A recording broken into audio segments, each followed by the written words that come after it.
ओम शांति। आज के इस टॉपिक में हम बाप दादा की 1969 की अव्यक्त वाणी, जो लास्ट अव्यक्त वाणी है इस वर्ष की, उस पर चर्चा करेंगे। उसके बाद हम 1970 की अव्यक्त वाणी पे चर्चा शुरू करेंगे। तो आज की हम इस अव्यक्त वाणी पे, लास्ट अव्यक्त वाणी है, उसके ऊपर डिटेल से चर्चा करेंगे। आइए सुनते हैं। तो आज की जो अव्यक्त वाणी है, लास्ट वाली 24/12/1969 की ये अव्यक्त वाणी है। अनासक्त बनने के लिए तन और मन को अमानत समझो।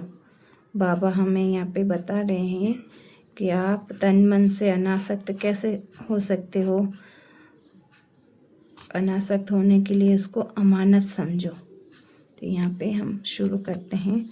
बाप दादा को कहाँ बुलाया है और किस लिए?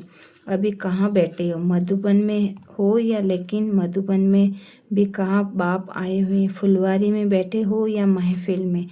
बाप दादा रूह को देख रहे हैं, साथ साथ हर एक फूल से निकले हुए रूह की खुशबू भी ले रहे हैं। जैसे वह लोग फूलों से इंसेंस निकालते हैं, उनको रूह कहते हैं। उनकी खुशबू बहुत अच्छी और मीठी होती हैं। तो यहाँ मधुबन में रहते भी आज रूहानी दुनिया की सैर कर रहे हैं। आप सभी को रूहानी रूप में रहकर के हर एक कर्म करना है, तब सर्विस व कर्म में रौनक आएगी। अभी नवीनता चाहते हो, वह कैसे चल रहे हैं उसमें संतुष्ट हो। नई रौनक तब आएगी जब हर कर्म, हर संकल्प में, वाणी में रूहानियत होगी। रूहानियत कैसे आएगी? इसके लिए क्या करना है? जो रूहानियत सदा कायम रहे। क्या बदलना है? हर एक ने अपने भिन्न भिन्न बातें सुनाई। यह तो है मुख्य बातें जो सभी की पक्की ही हैं। परंतु रूहानियत न रहने के कारण क्या है? वफादार फरमानदार क्यों नहीं बन पाते? संबंध में कमी भी क्यों पड़ती है? निश्चय बुद्धि का तिलक तो सभी को लगा हुआ है ना। ये प्रश्न है कि रूहानियत सदा कायम क्यों नहीं रहती? रूहानियत कायम न रहने का कारण है अपने को और दूसरों को, जिनके सर्विस के लिए हम निमित्त हूँ, उनको बाप दादा की अमानत समझ कर चलना है। जितना अपने और दूसरों को अमानत समझेंगे उतना ही रूहानियत आएगी।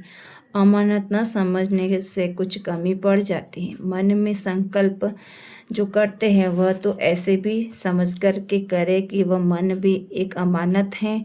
इस अमानत में खयानत नहीं डालनी है। दूसरे शब्दों में आप औरों को भी ट्रस्टी कहकर समझते हो ना, तो उन्हों को ट्रस्टी कहते हो। लेकिन अपने मन और तन को भी जो कुछ भी नियमित रूप में मिला है, चाहे जिज्ञासु हैं, सेंटर हैं, वास्तुल में कोई भी वस्तु है, लेकिन अमानत मात्र है। अमानत समझने से इतना ही अनासक्त होंगी, बुद्धि नहीं जाएगी। अनासक्त होने से रूहानियत आवेगी। इतने तक अपने को समा पर मिटाना है। मिटाना तो है, लेकिन कहाँ तक? यह मेरे संस्कार हैं, यह मेरे संस्कार हैं शब्द भी मिट जाए। मेरे संस्कार फिर कहाँ से आए? मेरे संस्कारों के कारण यह बातें होती हैं। इतना तक मिटना है जो नेचर भी बदल जाए। जब हर एक की नेचर बदले तब आप लोगों को यह अव्यक्त पिक्चर्स बनेंगे। संगम युग की संपूर्ण स्टेज की पिक्चर क्या है? फरिश्ते में क्या विशेषता होती है? क्या एक तो बिल्कुल हल्कापन होता है।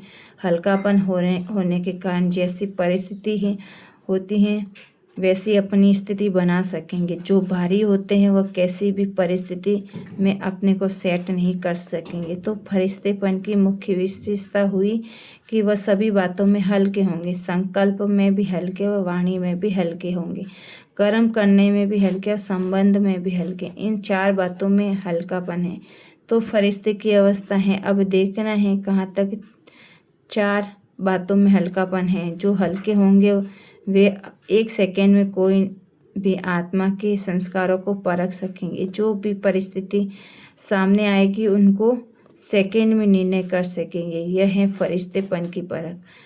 अब फरिश्तेपन की परख, जब यह सभी गुण हर एक कर्म में प्रत्यक्ष दिखाई दे तो समझना अब संपूर्ण स्टेज नज़दीक है। साकार रूप की संपूर्ण स्टेज किन बातों में नजर आती है? मुख्य बात तो अपने को संपूर्ण स्टेज की आपे ही परख करनी है। इन बातों से इस ग्रुप का मुख्य कौन सा गुण है? वह ग्रुप था यज्ञ स्नेही, यह ग्रुप है यज्ञ सहयोगी। यह यज्ञ सहयोगी में तो सभी पास हैं, बाकी क्या करना है? ऐसी स्थिति होगी जो किसके मन में जो संकल्प उठेगा वह आपके पास पहले पहुंच जाएगा। बोलने सुनने की आवश्यकता नहीं, लेकिन यह सब तब होगा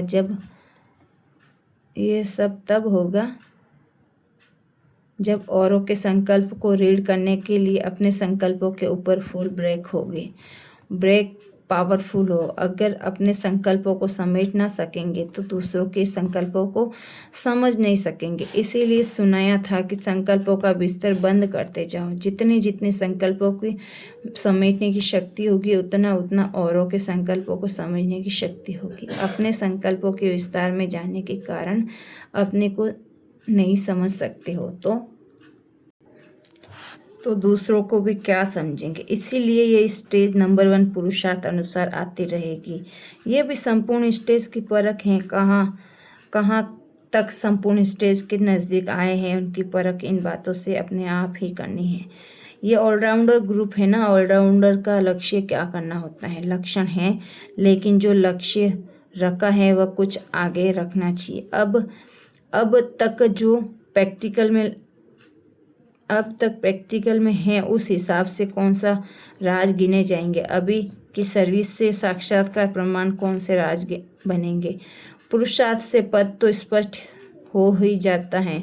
बल सूर्यवंशी तो है, लेकिन एक तो होते हैं विश्व के राजे और एक विश्व महाराजन के साथ अपने राज्य में राजे भी होते हैं। अब बताओ आप कौन से राजे हो? शुरू में तो कौन आएंगे? विश्व महाराजन बनना, विश्व महाराजन के संबंधी नज़दीकी संबंधी बनना। इसके लिए कौन सा साधन होता है? विश्व का कल्याण तो हो ही जाएगा, लेकिन विश्व के महाराजन बनने वाले हैं उनों की अभी निशानी क्या होगी? यह भी ब्राह्मणों का विश्व है ना, अर्थात छोटा सा संसार है। जो विश्व महाराजन बनने हैं उनों का इस विश्व अर्थात ब्राह्मण कुल की हर आत्मा के साथ संबंध होगा।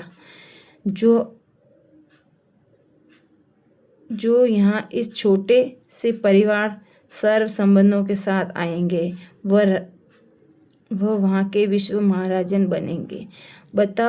अब बताओ कौन से राज्य बनेंगे? हर एक तो होते हैं स्वयं तख्त पर बैठे और फिर ऐसे भी हैं जो तख्त नशीन बनने वाले नज़दीकी सहयोगी होंगे। नज़दीकी सहयोगी भी होना है तो उसके लिए भी अब क्या करना पड़ेगा? जो पूरा देवी परिवार है उन सर्व आत्माओं के किसी न किसी प्रकार से सहयोगी बनना पड़ेगा।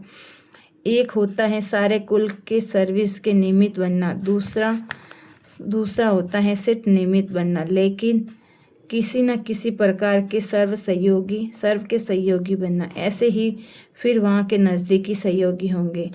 तो बाबा ने यहाँ पे कितनी सुंदर डेफिनेशन बताई है कि हम विश्व महाराजन के संबंधी वगैरह कैसे बनेंगे।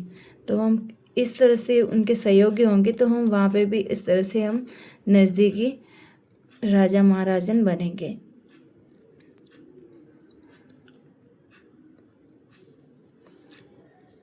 यहाँ पे हमने सारे कुल सर्विस नियमित बनना है, दूसरा होता है सिर्फ नियमित बनना, लेकिन किसी न किसी प्रकार के सर्व के सहयोगी बनना है। ऐसे ही फिर वहाँ नज़दीकी के सहयोगी होंगे। तो फिर अपने आप को देखो, विश्व महाराजन बनेंगे ना।